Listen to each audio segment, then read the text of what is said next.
আকাশ তখন ঝিমধরা নীল, চারিদিকে নিস্তব্ধতা, কিন্তু সেই নিস্তব্ধতার ভেতরেই ছিল এক অলক্ষ্য কাঁপন। ফার্মগেটের উপর দিয়ে উড়ে গেল একটি অচেনা শব্দের ঝাঁকুনি। কেউ বুঝল না সেটি আসলে কি ছিল। ঢাকার আকাশ কাঁপিয়ে দিয়েছিল যে শব্দ, সেটি হয়তো ছিল কোনো যুদ্ধবিমানের মহড়া, হয়তোবা মিয়ানমারের জান্তা সরকারের ছোড়া সতর্কবার্তা, অথবা হয়তো কিছুই না, শুধু আমাদের আতঙ্কিত কল্পনার ফিসফাস।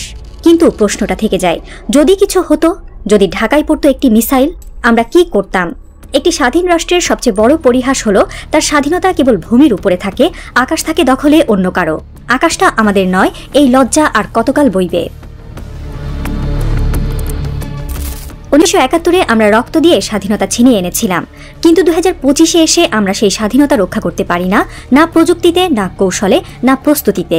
আমাদের প্রতিরক্ষা ব্যবস্থার দিকে তাকালে মনে হয় আমরা যেন সেই প্রাচীনকালে পড়ে থাকা এক জাতি, যারা সাহসের গল্প বলে কিন্তু হাতে তলোয়ার নেই। কয়েকটি পুরনো চাইনিজ FM-90 মিসাইল, দু একটি মিগ ফাইটার যেগুলো ওড়ে কিন্তু যুদ্ধের মুখে টিকবে না, আর আছে কিছু সাহসী মানুষ, পাল্টা হামলার স্বপ্ন চোখে নিয়েই তারা মরে যেতে পারে, কিন্তু প্রতিরোধ গড়ে তোলা তাদের পক্ষে সম্ভব নয়। এই কি সেই জাতি যারা একদিন পাকিস্তানের আধিপত্য ভেঙে দিয়েছিল? এক সময়ের তৃতীয় পারমাণবিক শক্তিধর দেশ ছিল ইউক্রেন। তারা বিশ্বাস করেছিল বিশ্বের শক্তিধর রাষ্ট্রগুলো তাদের নিরাপত্তা দেবে, তাই পারমাণবিক বোমা ছেড়ে দিয়েছিল তারা। এরপর কি ঘটল আমরা জানি। রুশ ট্যাঙ্ক যখন কিয়েভের রাস্তায় গর্জে উঠল, তখন পশ্চিমা প্রতিশ্রুতি ছিল কেবল এক বোবা সান্ত্বনা। নিরাপত্তা চুক্তির পাতাগুলো উড়ে গেল কামানের ধোঁয়ার ভেতর। কোনো যুক্তরাষ্ট্র, কোনো জাতিসংঘ তাদের রক্ষা করতে পারেনি। সেই ইউক্রেনের ভুল কি বাংলাদেশও করছে? বিশ্বাসের নামে আত্মসমর্পণ। যখন অন্য দেশগুলো মহাকাশে বেস চালায়, কৃত্রিম উপগ্রহ পাঠায়, তখন আমাদের বিজ্ঞানীরা 2 মাসের বেতন পান না। যারা রকেট বানাতে পারতেন তারা এখন কানাডা, জার্মানির ল্যাবে চুপচাপ গবেষণা করেন। বাংলাদেশের নাম বললে কনফারেন্সের দাওয়াত কমে যায় বলে চুপ থাকেন। একটা সময় বাংলাদেশে এমন সব প্রতিভাবান তরুণ ছিলেন যারা কেবল মেধা দিয়েই বিশ্বের তাক লাগাতে পারতেন, কিন্তু আমরা তাদের সম্মান না দিয়ে বিদেশে পাঠিয়ে দিয়েছি। আজ তারা কাজ করেন নাসার ভেতরে, SpaceX-এ কিংবা চীনের বিশ্ববিদ্যালয়ে। তারা রকেট ইঞ্জিনিয়ারিং শেখায়, অথচ তাদের নিজের দেশ আজও প্যারাসুট মডেলের ড্রোন চালাতে শেখেনি। বাংলাদেশের প্রতিরক্ষা প্রযুক্তিতে আজও নেই কার্যকর ড্রোন প্রোগ্রাম, নেই হাইপারসনিক মিসাইল প্রকল্প, নেই ইলেকট্রনিক ওয়ারফেয়ার সিস্টেম। আছে শুধু ফাইল ঘোরানো, সেমিনারে যাওয়ার সরকারি ফটো সেশন, যেখানে দেশকে উপস্থাপন করেন এমন মানুষ যারা AI শব্দের ফুল ফর্মও জানেন না। একটি দেশের আত্মমর্যাদা তখনই নষ্ট হয় যখন মেধা নয়, বরং আনুগত্য হয় পদোন্নতির মাপকাঠি। মেধাবীদের কবর আমরা নিজেদের হাতেই খুঁড়ছি। আকাশ ফাঁকা হয়ে থাকাটা যেন তারই প্রতীক। বাংলাদেশের সীমান্ত ঘেঁষে দাঁড়িয়ে আছে এক অস্থির প্রতিবেশী মিয়ানমার। রাশিয়া থেকে আনা সুখোই যুদ্ধবিমান, দূরপাল্লার মিসাইল, বিদ্রোহীদের দমন করতে গিয়ে এখন তারা এতটাই বেপরোয়া যে ভুল করেও যদি কোনো মিসাইল ঢাকার দিকে ছড়ে, আমাদের প্রতিরোধ কোথায়? রাখাইন রাজ্যের ওপারে পুড়ছে গ্রাম, উড়ছে ড্রোন। এই আগুন যে কোনো সময় বাংলাদেশের সীমান্ত ছুঁয়ে যেতে পারে, কিন্তু আমাদের সীমান্ত জুড়ে নেই আধুনিক রাডার কাভারেজ, নেই অটো রেসপন্স সিস্টেম। শত্রুরা যদি ছদ্মবেশে ঢুকে পড়ে, আমাদের হাতে তখন থাকবে শুধু তড়িঘড়ি বিবৃতি। ভারতের দিকে তাকালেই বোঝা যায় তারা আকাশে আধিপত্য কায়েম করতে কেমন প্রস্তুত। রাফায়েল, তেজস, ব্যারাক, ব্রহ্মস সব মিলিয়ে তারা এখন একটি পূর্ণাঙ্গ আকাশ প্রতিরক্ষা বলয় গড়ে তুলেছে। শুধু তাই নয়, তারা স্পেস ডিফেন্স, স্যাটেলাইট ভিউ ও সাইবার ওয়ারফেয়ারে বড় অগ্রগতি করেছে। আমরা কি করেছি? কিছু অল্প সংখ্যক ট্রেনিং মিশন, কয়েকটি উচ্চশ্রেণীর আমলাকে বিদেশে পাঠানো। তাতেই কি রক্ষা হবে জাতি? ইরানকে দেখো, 20 বছরের বেশি সময় ধরে তারা বিশ্ব থেকে বিচ্ছিন্ন, নিষেধাজ্ঞায় জর্জরিত। তবুও তারা ড্রোন বানিয়েছে, ক্ষেপণাস্ত্র বানিয়েছে, স্যাটেলাইট উৎক্ষেপণ করেছে। তাদের কোনো বিশ্বাসঘাতকতা থামাতে পারেনি, কারণ তারা প্রতিরক্ষা মানে কেবল যুদ্ধ না, আত্মরক্ষা জানে।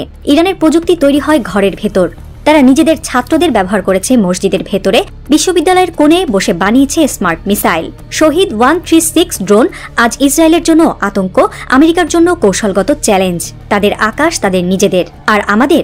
একদিন যদি আমাদের কোনো বন্দর ধ্বংস হয়, কোনো ঘাঁটি আগুনে ঝলসে যায়, আমরা কি শুধুই বিবৃতি দেব? আমরা কি পারি না নিষেধাজ্ঞা ছাড়াও আত্মনির্ভর হতে? প্রতিরক্ষা একটি জাতির আত্মরক্ষার সাধনা, কিন্তু বাংলাদেশে প্রতিরক্ষা মানে হয়ে গেছে শুধু স্যালুট, মার্চ পাস্ট আর রঙিন বিজ্ঞাপন।